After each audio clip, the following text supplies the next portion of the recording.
En el capítulo 13 de Mateo, Jesús contó varias parábolas que se conocen como las parábolas del reino de Dios. ¿Qué es lo que aprendemos cuando las leemos con detenimiento? Hola, soy Dionisio Bailer, autor del libro titulado Hablar sobre Dios desde la Biblia, y en esta serie de presentaciones estoy dando lectura en voz alta a ese libro. Quizá sea necesario observar primero que, según Mateo, se entiende que Jesús compartía el tabú judío habitual contra la pronunciación del nombre de Dios.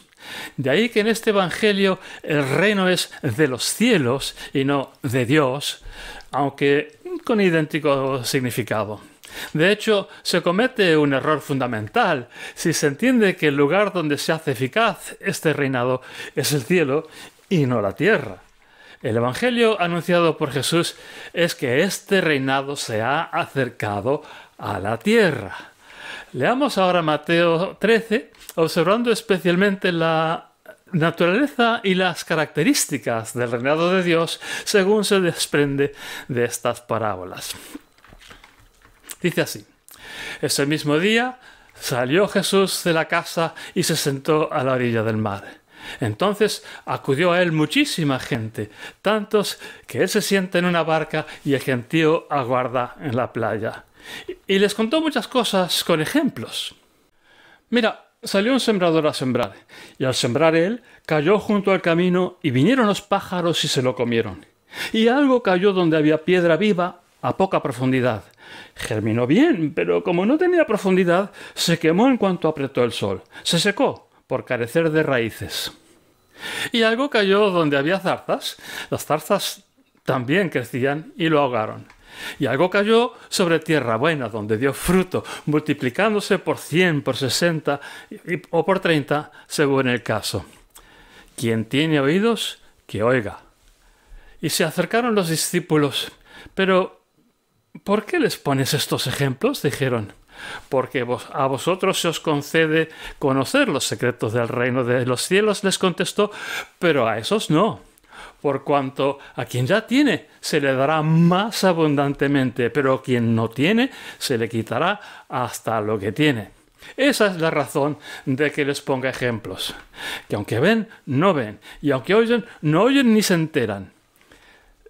Y se cumple en ellos la profecía de Isaías, que dijo: al oír no oiréis, ni os enteraréis, y al ver no veréis, ni os daréis cuenta. Por cuanto este pueblo tiene la mente cerrada, tienen los oídos taponados y los ojos cerrados, por si acaso fueran a ver con los ojos y escuchar con los oídos, y fueran a captar con la mente y abordar cambios, y yo los sanaré.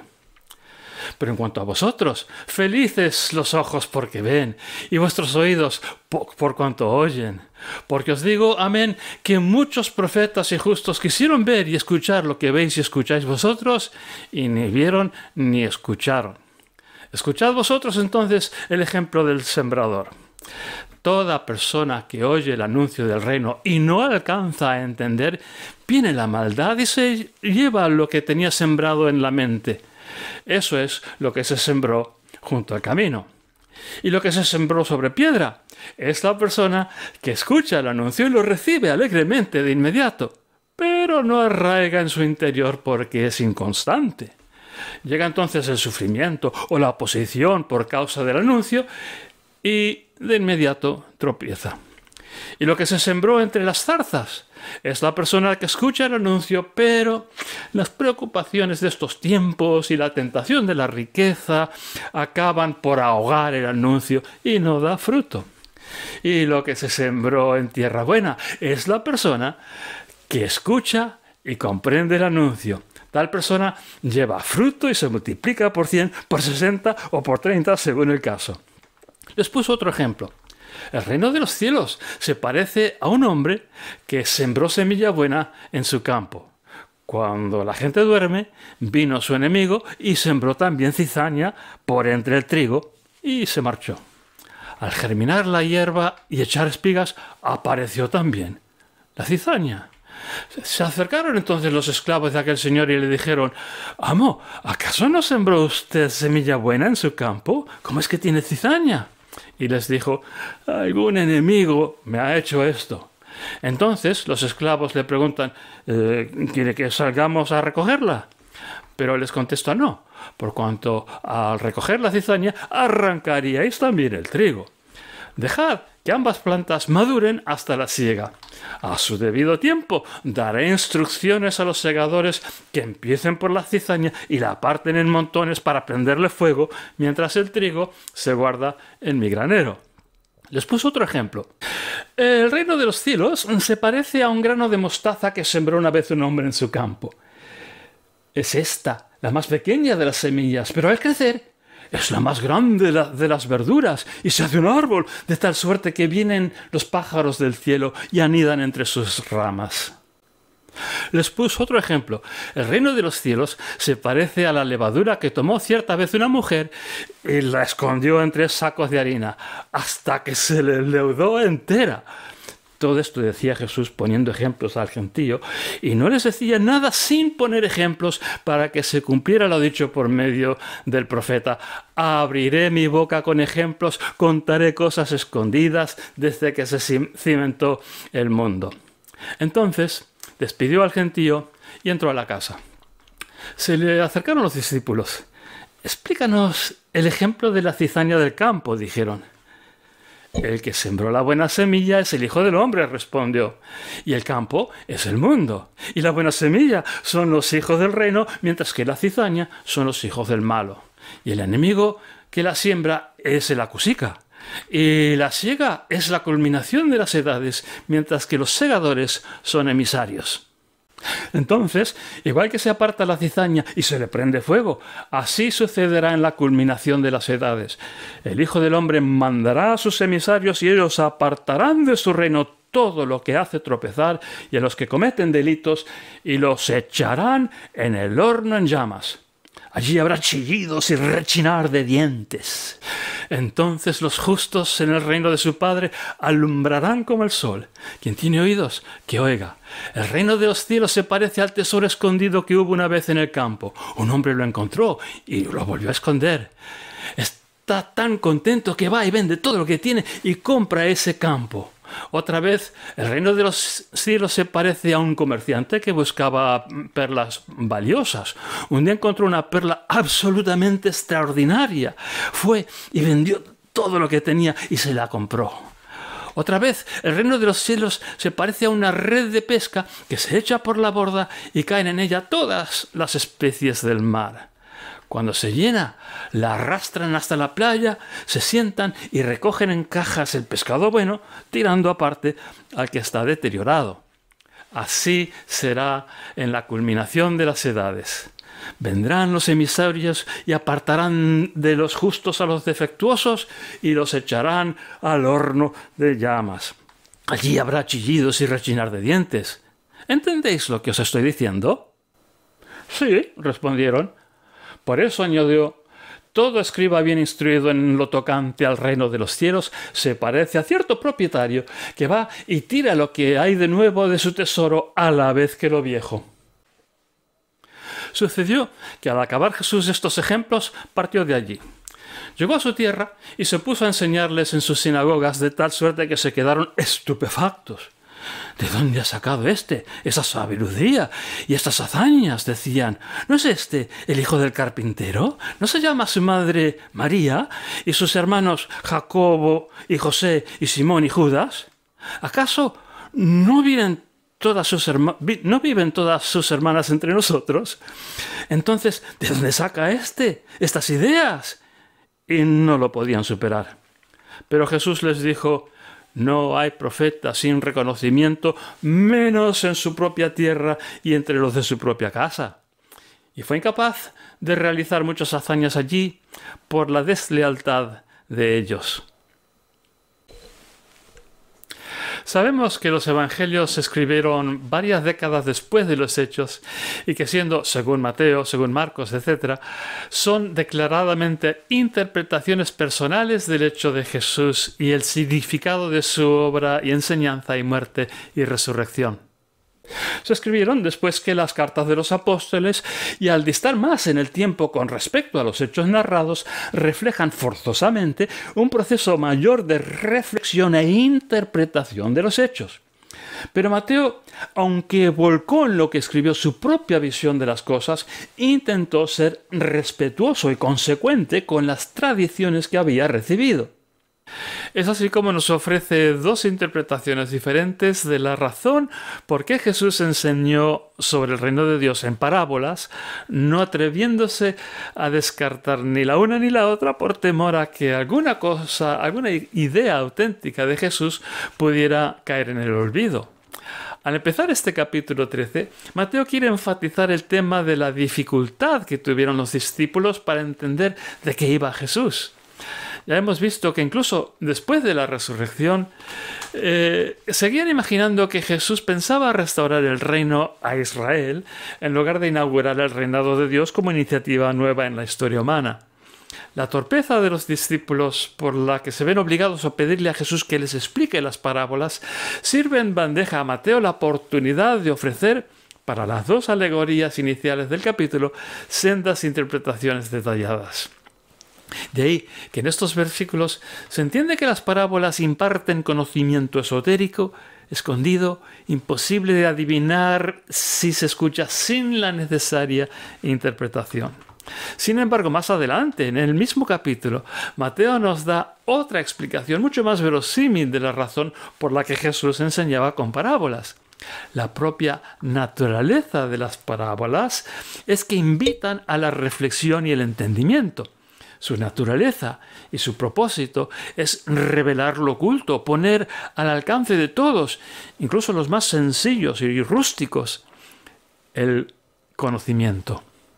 Si volvemos a la cita de Isaías que incorpora Mateo aquí a su primera explicación del porqué de las parábolas, observamos que aquí también se sobreentiende que el significado de las parábolas es fácil, entendible por cualquier oyente. Si no fuera así, sobran los reproches de Isaías, cuyo motivo es que realmente hay que ser torpe o ser moralmente muy retorcido para no entender lo que se ve y lo que se escucha. Podríamos añadir que las parábolas tienen una manera muy particular de brindar su instrucción y sabiduría, una manera especialmente apta para la manera de ser de Jesús y para la naturaleza del gobierno de Dios que Jesús anuncia. Las parábolas son por su propia naturaleza participativas, abiertas al oyente, invitándole a reflexionar, meditar y hallar sus propias respuestas, en lugar de tener que asimilar respuestas hechas y trilladas.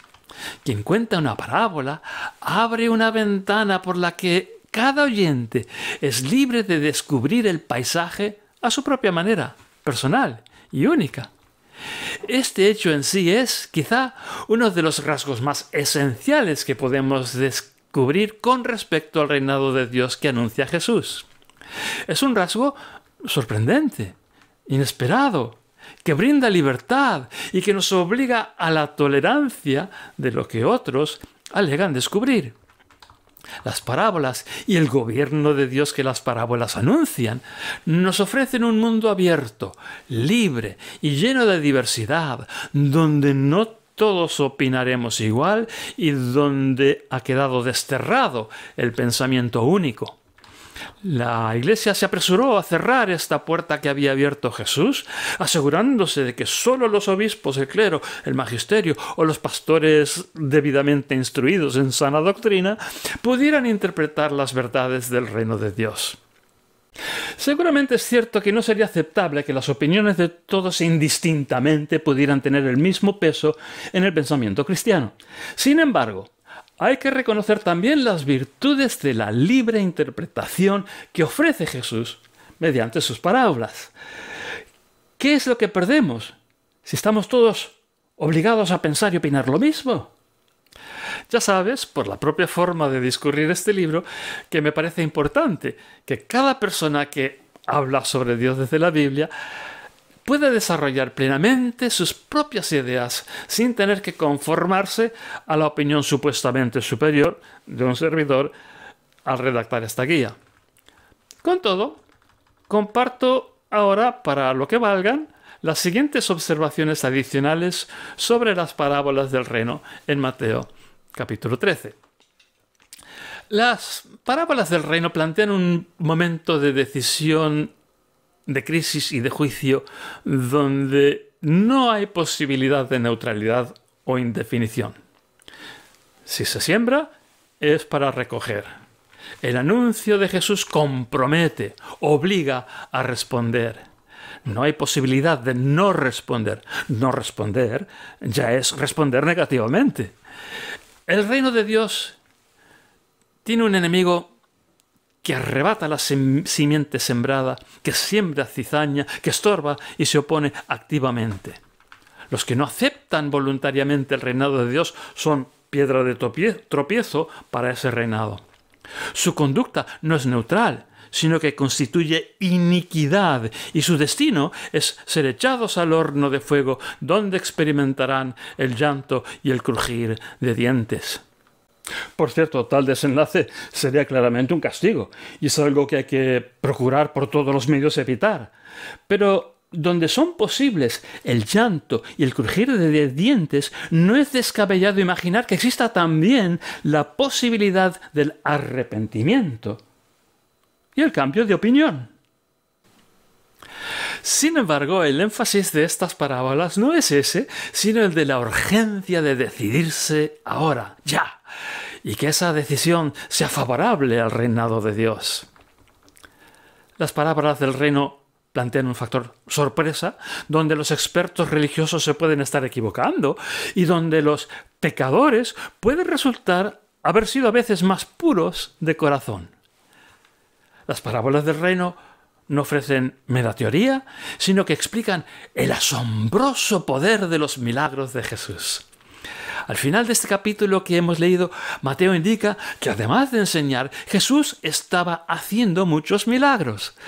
Algunas de sus curaciones repentinas, liberaciones de personas oprimidas por demonios, actos de intervención soberana sobre los elementos, haciendo cosas materialmente imposibles, nos vienen relatadas en otros capítulos del Evangelio. Si ignoramos que la función de las parábolas es explicar lo que la gente ya estaba viendo y observando en su actividad milagrosa, no veremos de dónde procede el conocimiento de causa que pudiera exigir a los contemporáneos de Jesús a emprender una decisión tan vital sobre sus lealtades últimas. Las parábolas, sin su contexto de milagros, resultan tan inútiles como cualquier otra explicación donde no hay nada que explicar. Y si en nuestra generación pensamos que podemos pillar la esencia del significado del reinado de Dios sin encajar a la vez la realidad de la actividad milagrosa de Dios, estamos negando el poder de Dios y su libertad para actuar en el mundo. Si Dios no dispone de un poder y una libertad eficaz para actuar en el mundo, su supuesto reinado resulta ser inexistente. A pesar de ello, el reino de Dios no es obvio. Su manera de proceder es desde dentro o desde abajo, desde las bases de la sociedad, no por imposición externa ni obligación estatal. La manera que Dios gobierna a los seres humanos es contraria, enteramente patas arriba, a cómo gobiernan los monarcas humanos. Con todo y ser tan sorprendentemente poderoso, es posible no caer en la cuenta de que es un reinado real y efectivo, porque renuncia a todas las palancas del poder que desde los albores de la civilización hemos asociado con la actividad de nuestros gobernantes. Es un reino contra todos los demás reinos, un reino diferente a todos los demás reinos, un reino que nos obliga a redefinir lo que entendemos que significa la relación soberano-súbdito. Como la germinación de una semilla o la actividad de la levadura, sus efectos son visibles, transformadores, imposibles de negar, pero a la vez fáciles de ignorar por la lentitud de su operación. Como un tesoro escondido o una perla cuya existencia es un secreto, vale mucho, pero todo el mundo lo ignora como si no valiese nada. Como sus efectos funcionan desde adentro hacia afuera, desde lo invisible hasta hacerse visibles, desde el corazón humano hasta alcanzar la actividad de las manos, no es fácil reconocer en ellos el poder divino. Es más fácil descartarlo como un proceso natural, la natural evolución de la sociedad o de la moral o de las ideas, o negar que nada esté cambiando, puesto que solo nos parece significativo el cambio repentino o violento. No lo reconocemos como poder divino porque el único poder divino que reconocemos es el de los soberanos que nos oprimen. Con esta reflexión sobre la naturaleza del poder de Dios, según hemos visto en estas parábolas de Jesús, concluimos hoy nuestra presentación. En la próxima ocasión veremos lo que se deduce al leer el capítulo 11 del Evangelio de Lucas. Hasta pronto.